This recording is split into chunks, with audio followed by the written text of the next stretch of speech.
Hello, GRCSU, and welcome to another episode of Coffee with Coaches. Or today, for me, it's my tea, my green tea.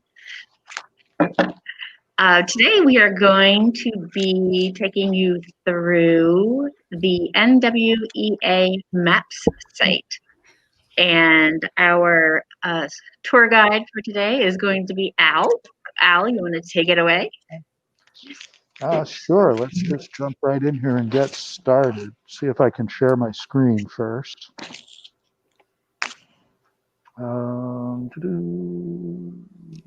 Share the screen.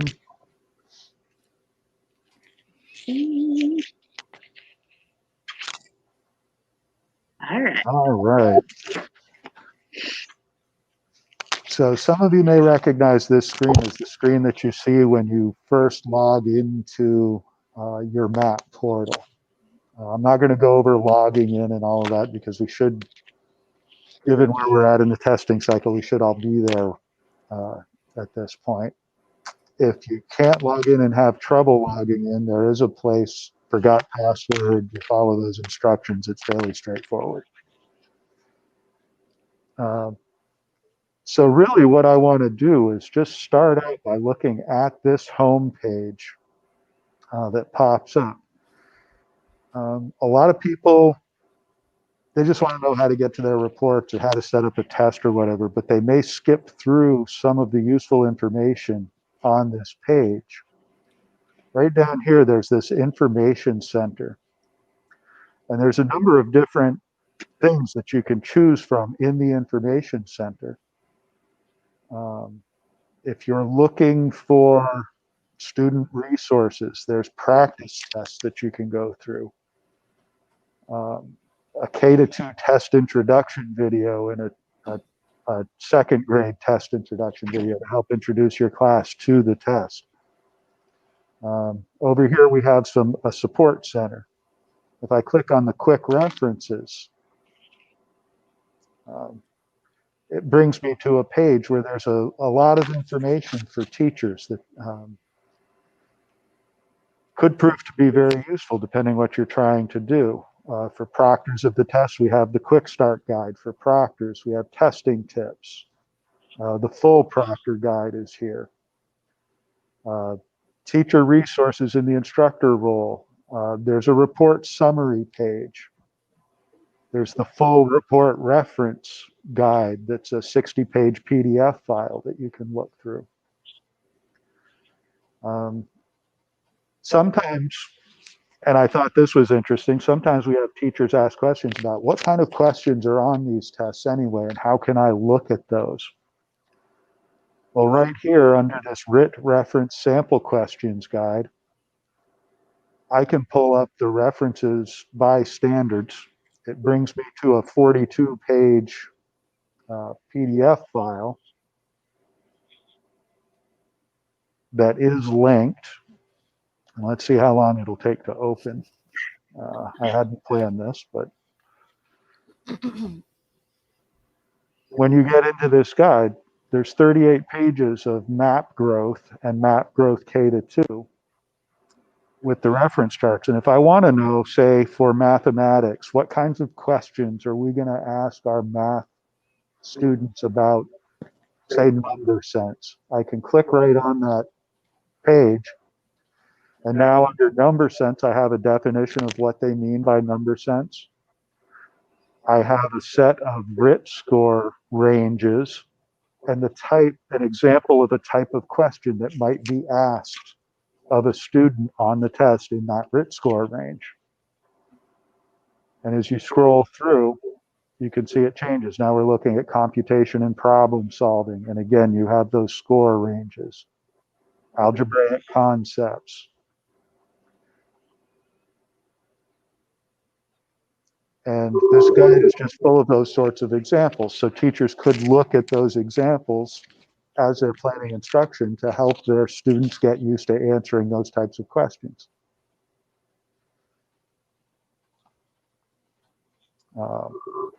Also under the quick references,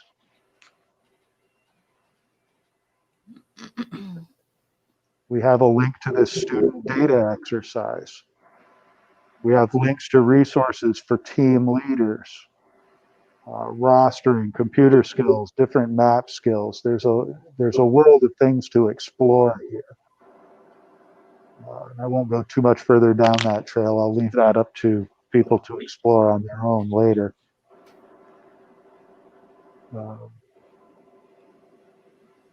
Under getting started, if you don't like written instructions or those long documents, there's this list of video tutorials. So the video tutorials for map introduction, how to set up testing.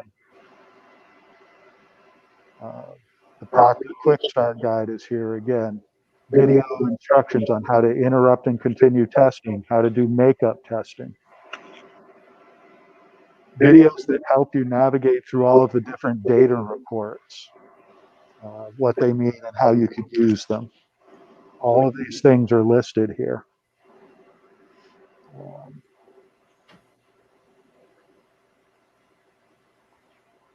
Now, I'm sure some people, as they go through with the map testing, they just want to know how to get the data from their students. Where do I go? How do I get a report that's useful to me? Well, under View Reports, we can just go right here to the map growth reports.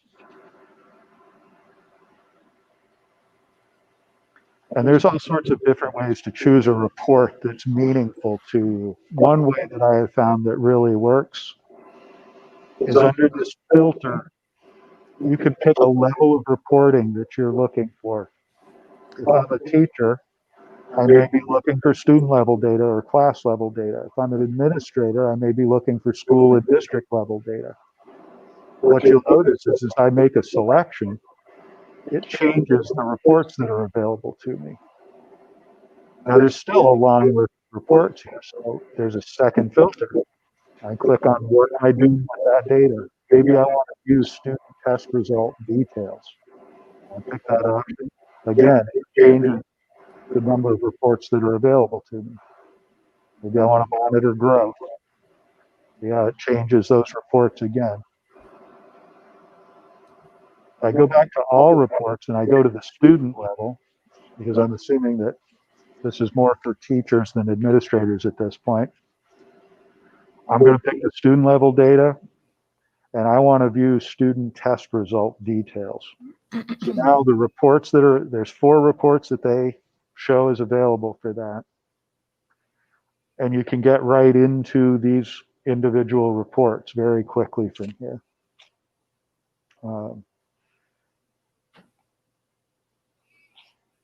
Personally, for me, my favorite report is this student profile report.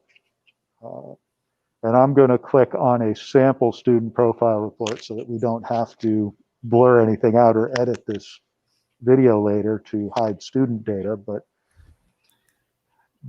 under the sample, there's a PDF, a 4-page PDF file that takes you through a detailed explanation of what each element of this report shows you. You get a detailed idea of where this student stands in terms of growth percentile, achievement percentile. Their history through the test shows up in the graph that's below that. There's this window that shows you their scores by instructional areas. It ranks them from low to high and gives you suggested areas of focus, relative strengths. And you can click on these to get greater detail. Over here on this quadrant, if you click on the double arrows to expand the window, it shows you where that student is on a quadrant report. It gives you a better look at just exactly what makes up that score for that student. You get their Lexile range for, in this case, for reading. And again, it's a very detailed, long report that should be explored. And this report shows you the exact makeup of all of those things with explanations of what each window is. This individual student report itself, not only does it give you these tools to show you what a student needs to work on to have reinforced. It shows you their relative strengths, as I said, but then there's one window that is a planning, a goal setting area. So you can look at their scores, you can look at their graph of where they've been, and you can set some goals based on their achievement and their current levels of growth. This is something that you would work on in a conference with your student to talk about where they are and where they might like to be in the future.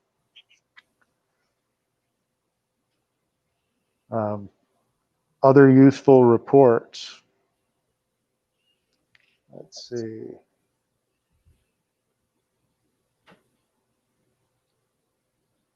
If you're looking at grouping students, say, in your classroom, this learning continuum and this class breakdown by RIT are two very useful reports. If it were me looking to use these reports, I might start with the class breakdown by RIT score. And just what you notice about it is it brings up a linked report where you have your RIT ranges. So for mathematics, it shows you where the bulk of your class is grouped. It shows you you've got a couple of students up here, you've got a couple of students down here. You can click on these individual subject areas and get the report broken out by goal. So just as an example, under reading, there are goals for literature, informational text, vocabulary acquisition and use, and it shows you what your class breakdown is for each of those goal areas. And it just gives you an idea of how to structure instruction for your class as a whole, where you can offer some differentiation to help students down here catch up, or to help students who are up here explore a little deeper and gain a little bit more knowledge on the subject area you're working on. Al, can I ask you a question about that? Sure. So you broke it down within reading, right? Yes. Okay, and then it has literature, informational text. Does it break it down further than that? Because I noticed they're highlighted in blue. But does it break that literature down into specific standards or anything like that? So if you click on those links, it will bring you into the Learning Continuum report, Oh, okay. which will break it down completely by standards or topics, depending how you choose to view the data. And it will show you where the students are at over on the right-hand side of the Learning Continuum. It gives you all of the standards in the middle. And it shows you those RIT ranges, I believe, over on the left-hand side of that report. And so you can use that to show you what standards an individual student might be working on at any given time within those ranges. I see we've got a few comments over on the side. Lisa is saying the student profile report is one of her favorites too. It's helpful for sharing student data with families, EST teams, and others, which is very true. And it's invaluable for setting goals between teachers, students, and interventionists. The Quadrant Report is also exceptionally valuable for those same operations. The truth is, all of these reports have their value. It's so hard for me as a data person to pick any one individual report and say, I like this above all else. But if I was doing classroom work, I think the first place I would go would be to that, to the student profile report. And then I might come over here to this class breakdown and look at the Quadrant Report. In fact, let's take a look at a sample Quadrant Report just to go through it. This particular report with your class gives you an idea of where your students are in terms of achievement percentile versus conditional growth percentile. So you can see you may have a student, their growth might be low, but their achievement is above that 50th percentile. You may have another student up in this quadrant where their achievement isn't so high, but they're growing by leaps and bounds. Ideally, you want your students' growth to be above this 50th percentile line. If you can get a student there, you're doing well, no matter where they show up on the achievement line.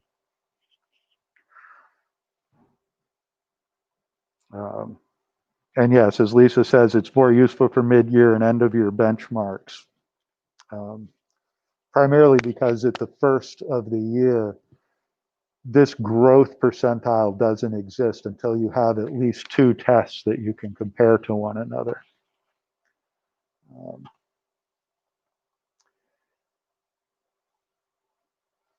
So let's see. There's so far that we could go into this, and I don't want to get too bogged down too quickly, and we've already spent a good 15 minutes here. Are there any questions people may have?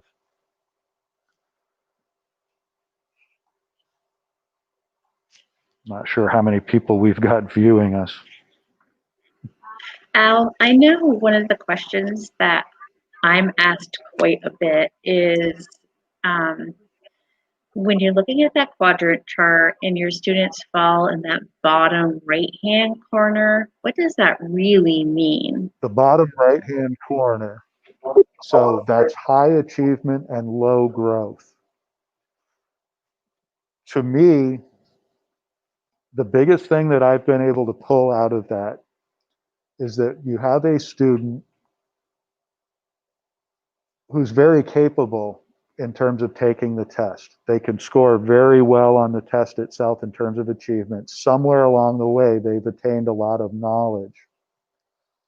When you look at the history, so if you combine the quadrant report and the student profile report together, when you're looking at that student's performance, what you're going to see is in the past, they had very high achievement when they first took the test. They continue to have high achievement as they go along, but they're not growing very much. So they have that ability to achieve high performance on the test, but their actual growth may be stagnated. So what it shows is that they need some sort of support in diving deeper into whatever subject matter they're learning. They need some stimulation to help them continue to grow as a student. It may be that they don't have to put a lot of effort in when it comes to learning, so they don't. They achieve highly on the test, but they're not really advancing in their learning or their knowledge. It's one of those things that I would take that information and sit down and have a conversation with that student and find out what their interests really are, what's going on with them. Are they bored with school? A lot of times I see that as a sign that they may be bored with the classes they have. And they just might need some work with them in differentiation in the instruction on the high end to help them with engagement and interest. I don't know, does that answer the question?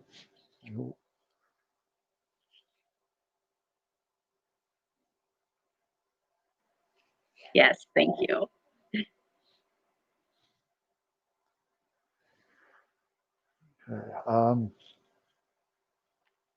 One thing that is new this year that I did want to mention too is we are remote testing students. And there is a new website.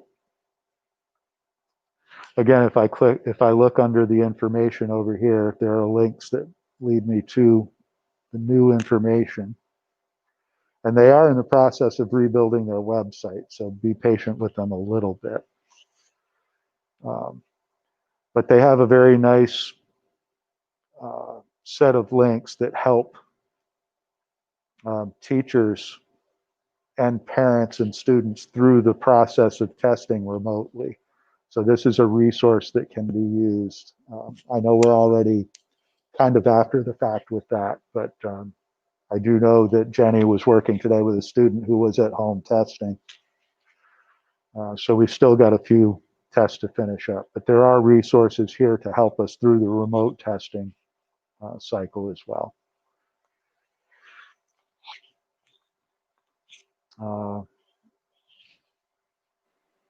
We also have an entire module based on MAPS remote testing.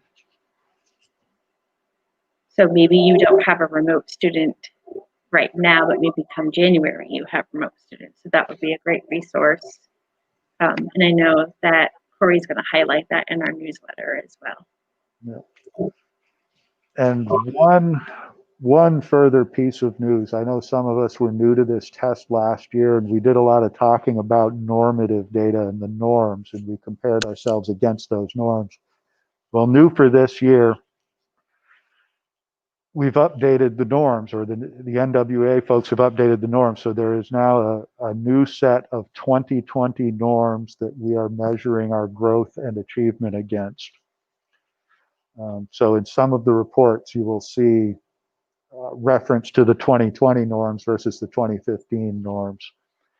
And again, here there is information in their help center to help us take a look at what that means in terms of how we're measuring growth at each grade level.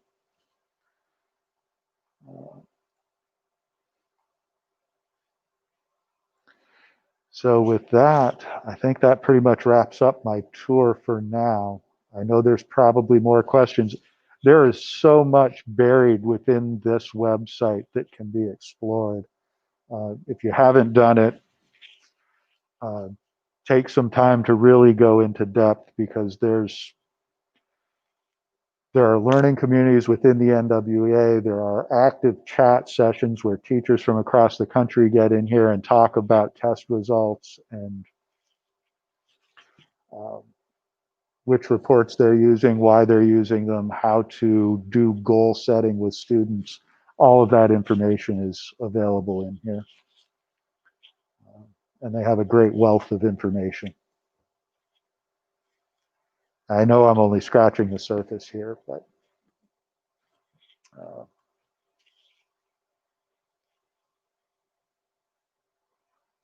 so. Well, thanks for the tour, Al. That was a great tour. And there's so much information on there that it can be a little bit overwhelming. But and I know that Al clicked on and showed you where those videos are.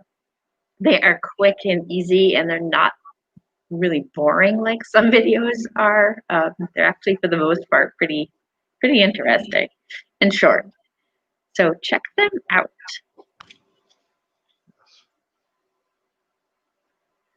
Now, I don't see any other comments or questions.